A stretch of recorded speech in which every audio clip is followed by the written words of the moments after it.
Hey everyone, welcome back to the channel. तो आज की क्लास में हम कॉस्ट अकाउंटिंग का PYQ का एनालिसिस करने वाले हैं। तो देखिए, मैं आप सभी को बताती हूँ कैसे एग्ज़ाम में आता है। बेसिकली 90 मार्क्स का आपका एग्ज़ाम होता है। उसके अंदर आपके 5 क्वेश्चंस होते हैं, ठीक है, जिसमें कि मैं आपको ये वाला क्वेश्चन और ये वाला क्वेश्चन अच्छे से सॉल्व करा चुकी हूँ। क्लियर?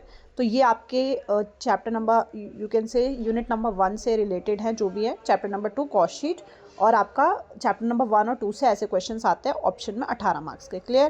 तो आपको वो चैप्टर 18 मार्क्स के लिए पढ़ना है। नेक्स्ट आपके पास आता है, this is your question number 2। ये आप सभी का मटेरियल कॉस्ट से रिलेटेड एक क्वेश्चन होता है। देखो, मैं आप सभी को एक चीज़ बताना चाहती हूँ। मटेरियल कॉस्ट से रिलेटेड और आपका लेबर कॉस्ट से रिलेटेड, दोनों में से कोई एक क्वेश्चन आता है एग्जाम में। तो आपको दोनों में से कुछ एक अच्छे से करने, आपको दोनों हैं, बट एक आपको ज़्यादा अच्छे से करके जाना है। जैसे 18 मार्क्स का आपका ये वाला पूरा क्वेश्चन है, जो कि आपका मटेरियल कॉस्ट से रिलेटेड है। और नेक्स्ट आपके पास है ये वाला, जो और पार्ट में है, this is your labour turnover rates, जो भी आपको लेबर से रिलेटेड आपको जो भी ट्रीटमेंट करना होता है यहाँ पे, वो वाला होता है। तो ये दोनों में से आपको कोई एक अच्छे से पढ़ के जाना है, ठीक है। और एक को भी आपको पढ़ना है, बट आपको एक पे ज़्यादा जोर देना है, जो आपका अच्छे से प्लस पॉइंट बन सके। क्लियर है एग्जाम पॉइंट ऑफ व्यू से? नेक्स्ट आपके पास है क्वेश्चन नंबर 3, जो आपका आता है वो आपका ओवरहेड्स वाले चैप्टर में से आता है बेसिकली, जो आपका खुद एक बहुत अच्छा, बहुत बड़ा चैप्टर है। उसमें से आपका ये मशीन आर रेट वाला क्वेश्चन पूछा गया है। यहाँ पे हम लोग इसको चैप्टर करेंगे ओवरहेड्स वाला, उसमें सॉल्व कर लेंगे इसे अच्छे से। और नेक्स्ट आपके पास इसी के और ऑप्शन में ओवरहेड्स का जो थ्योरी क्वेश्चन पूछा गया, दिस इज ओवरहेड्स क्या होता है, उसकी क्लासिफिकेशंस, फिक्स्ड वेरिएबल, ये सब मैं आपको आगे आने वाली वीडियोज़ में करवाऊंगी। करेक्ट? नेक्स्ट आपको डिफरेंट मेथड्स पूछे हैं ऑब्जॉर्प्शन ऑफ ओवरहेड के, उसके एडवांटेज और डिसएडवांटेजेस को भी आपको एक्सप्लेन करना है। तो बेसिकली आपका 18 मार्क्स का आपका ओवरहेड्स में से पूछा जाएगा, जो कि आपको थ्योरी भी पढ़ना है, आपको न्यूमेरिकल भी पढ़ना है, बट यहाँ पे आपके पास चॉइस दे रखी है दोनों में से। क्लियर है? अब नेक्स्ट हमारे ये आपका यूनिट नंबर 3 में से आ रखा क्वेश्चन है, ठीक है, दिस इज ओवरहेड्स।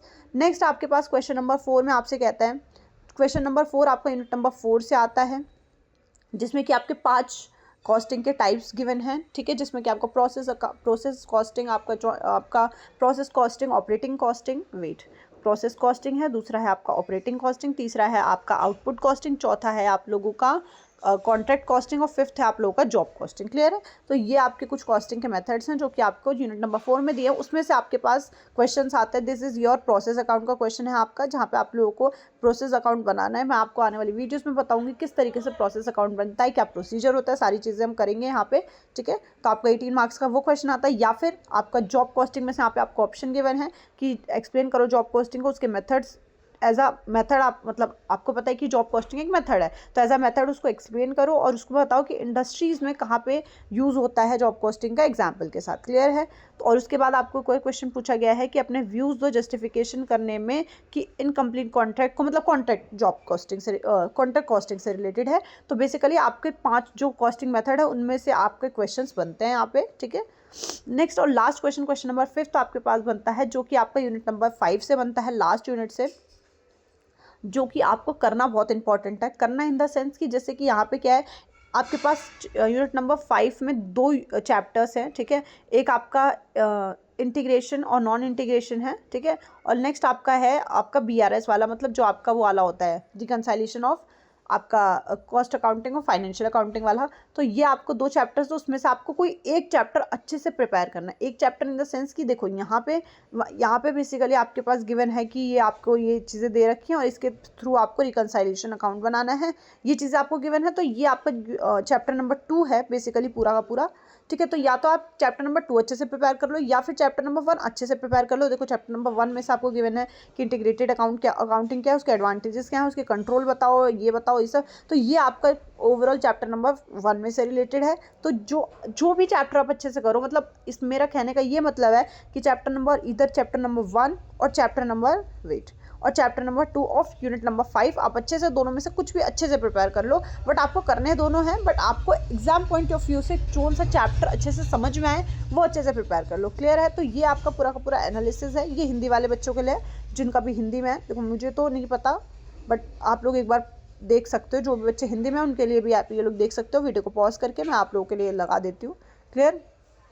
कि उनको भी, उनकी जिनके पास मटेरियल नहीं है, उनको ये मिल जाए, ठीक है। आप वीडियो को पॉज कर लो, पढ़ लो इन्हें, या फिर आप लोग स्क्रीनशॉट ले लो, ठीक है। इसलिए मैंने पूरा PDF डाउनलोड किया हुआ है गूगल से लास्ट ईयर का।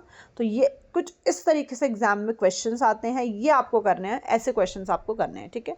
और मैं आपको साथ साथ जब मैं चैप्टर करवा रही हूँ, बेसिकली आप सभी को पता है चैप्टर के साथ साथ मैं क्वेश्चन करवा रही हूँ, PYQ भी मैं सॉल्व करवा रही हूँ। तो मैं एक ओवरव्यू देना चाहती थी कि आपका क्वेश्चन ऐसे आता है, 90 मार्क्स का आपका पूरा एग्जाम होता है। ये सब तो आप फर्स्ट सेकंड थर्ड सेमेस्टर का पेपर देके समझ गए होंगे, बट मेरा जो काम था कि हाँ इस तरीके से आपका यूनिट ऐसे कैटेगराइज हैं, इस तरीके से आपको पढ़ना है। तो ये सारी चीज़ें आपके पास चॉइस है ऐसे पढ़ने में। तो मैं तो ऐसे चॉइस पे कभी कहूँगी नहीं कि आप लोग रिलाई करो, बट आपको पता एक्चुअल में होना चाहिए कि ये चीज़ एग्जाम में ऐसे तरीके से आती है, राइट।